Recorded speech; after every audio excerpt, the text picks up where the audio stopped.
નમસ્કાર, આપ જોઈ રહ્યા છો સંદેશ ન્યૂઝ। હું છું પ્રીતિ। મહત્વના સમાચાર સુરતથી મળી રહ્યા છે કે જ્યાં વેસુ વિસ્તારમાં બ્રાંગ અલ્ટિમા નામની ઇમારતના 9મા માળે ફ્લેટમાં આગ લાગવાની ઘટના ઘટી, જેના જ પગલે સ્થાનિક લોકોમાં ભારે દોડધામ અને અફડાતફડી મચી ગઈ હતી। ઘટનાની જાણ થતાં જ ફાયર બ્રિગેડની ટીમ તાત્કાલિક ઘટના સ્થળે દોડી ગઈ હતી અને પાણીનો મારો ચલાવી આગ પર કાબુ મેળવાયો હતો। प्राथमिक अनुमान मुजब आग शॉर्ट सर्किटना कारणे लागी हती। जो कि सदनसीबे आ दुर्घटनामां कोई जानहानि थई नथी। आजे આગની ઘટના બની છે, ફ્લેટના 9મા માળે બની છે। મનીષ અમારી સાથે જોડાઈ ગયા છે। મનીષ, કયા કારણોસર આગ લાગી હતી ને હવે આગ અત્યારે ઓલવાઈ ચૂકી છે કે કેમ, કેવી પરિસ્થિતિ છે ત્યાં ફ્લેટમાં?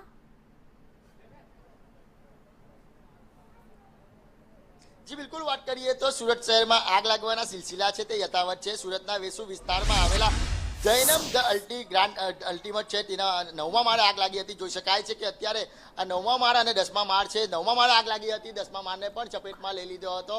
વાત કરીએ તો પરિવાર છે તે મુંબઈ રહે છે અને ઘર બંધ હતું અને કોઈ કારણસર આગ લાગી હતી। પ્રાથમિક તપાસમાં જાણવા મળી રહ્યું છે કે શોર્ટ સર્કિટથી આગ ભભૂકી હતી। ત્યારબાદ છે તે જોતજોતાની સ્વરૂપમાં જે આગ છે તેને વિકરાળ સ્વરૂપ ધારણ કરી હતી। આગને ગોટે ગોટા અને આગની જ્વાળા છે તે દૂર દૂર લગીને દેખાઈ હતી। 9 વાગ્યાની આજુબાજુ આગ લાગી હતી અને જે રહીશોએ છે તે અફરાતફરીનો માહોલ પણ સર્જાયો હતો અને ફાયર વિભાગને જાણકારી આપી હતી। ફાયર વિભાગ છે તે તાત્કાલિક અસરથી હાઇડ્રોલિક ક્રેન અને ટીટીએ ક્રેન છે તે લઈને આવી પહોંચી હતી। અત્યારે જોઈ શકાય છે કે ફાયર ઓફિસર છે તે અત્યારે પણ દેખાઈ રહ્યા છે। તમામ જે આગ છે તેની પર તો કાબુ મેળવી લીધો છે, પરંતુ આ આગની અંદર લાખો કરોડો રૂપિયાનું નુકસાન છે તે કહી શકાય, કારણ કે 2 ફ્લેટ છે તે અંદર આગની ચપેટમાં આવી ગયા હતા અને આ ફાયર ઓફિસર છે તેમની સાથે વાત કરવાના પ્રયાસો કરીશું। જોઈ શકાય છે કે તમામ જે ફાયર ઓફિસર છે તે અત્યારે આગ પર તમામ જે એક રીતના જે કાબુ મેળવી લીધો છે। સતત પાણીનો મારો ચલાવવામાં આવ્યો હતો, કલાકો સુધી પાણીનો મારો ચલાવવામાં આવ્યો હતો।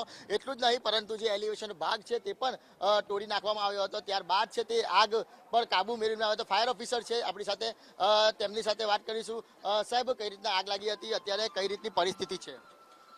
અમને 8:51નો કોલ મળ્યો હતો કે આપણે અગ્રવાલ સ્કૂલના પાછળ જૈનમ બિલ્ડિંગ છે, એમાં આગ લાગી છે 9મા માળે। અમે આવીને જોયું તો 9મા માળે સળગતું હતું અને એનો ધુમાડો 11, 12 અને 13મા માળ ઉપર ફેલાયો હતો।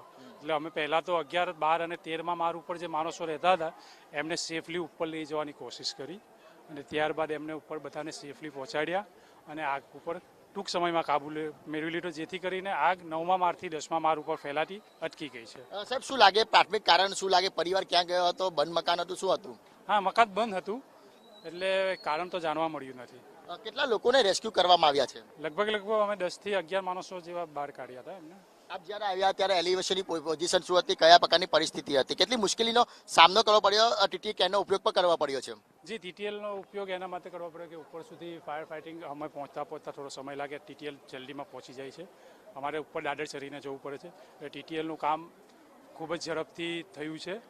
એમણે લોકોને સેફલી બચાવવા માટે હવે ટીટીએલ કામ લાગે છે અને ફાયર ફાઇટિંગ કરવા માટે પણ। કેટલી વાર લાગી આગ પર કાબુ મેળવતા? આગ તો ટૂંક જ સમયમાં કાબુ મેળવી લીધો। જે જ્વાળા નીકળતી હતી આગની એને તો અમે 15-20 મિનિટમાં જ થાળી દીધી હતી, પણ શું છે કે એમાં ધુમાડો પ્લાય હોય છે, એટલે ધુમાડો થોડા પ્રમાણમાં નીકળતો રહે છે, એટલે એની કુલિંગ કરવાની કામગીરીમાં થોડો સમય લાગે છે। બિલકુલ જોઈ શકાય છે કે અત્યારે પણ સ્થાનિક લોકો છે તે બિલ્ડિંગની નીચે દેખાઈ શક્યા છે।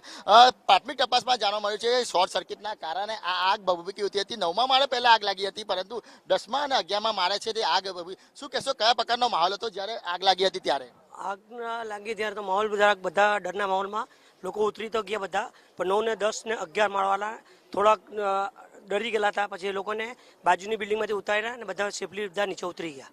બિલકુલ, તો રેસ્ક્યુ કરવામાં આવ્યું હતું। જોઈ શકાય છે કે આ મોટું બિલ્ડિંગ છે, જૈનમ બિલ્ડિંગ છે, ત્યાં આગળ આ આગની ઘટના બની હતી। પરિવાર છે તે પોતે મુંબઈ ગયો હતો અને બંધ મકાનની અંદર આગ લાગી હતી। આ આગની જ્વાળા છે તે અન્ય મકાનોની અંદર પણ પસરી હતી। 9મા અને 10મા માળે પણ આગ લાગી હતી। જોઈ શકાય છે કે અત્યારે હાઇડ્રોલિક ક્રેનના મદદથી અને ટીટીએલ ક્રેન છે તેના મદદથી તમામ જે લોકો છે તેમના રેસ્ક્યુ કરવામાં આવ્યા છે। તમામ લોકોને સહી સલામત નીચે ઉતારી દેવામાં આવે છે, પરંતુ મહત્વની વાત એ છે કે સુરત શહેરમાં સતત આગ લાગવાના બનાવો છે તે સતત વધી રહ્યા છે અને ખાસ કરીને વાત કરીએ તો મોટી બિલ્ડિંગોમાં આગના બનાવ બન્યા, પરંતુ અત્યારે સુરત ફાયરની સતર્કતાના કારણે તમામ જે લોકો છે તેને સહી સલામત રીતે નીચે ઉતારી પાડવામાં આવ્યું છે। આ ઘટનાની અંદર કોઈ પણ પ્રકારની જાનહાનિ નથી થઈ, પરંતુ એક વાત સ્પષ્ટ છે કે આગ લાગવાના બનાવો છે તે સતત વધી રહ્યા છે, ત્યારે સાવચેતી રાખવી ખૂબ જ જરૂરી છે। જી બિલકુલ, આભાર મનીષ તમામ વિગતો માટે।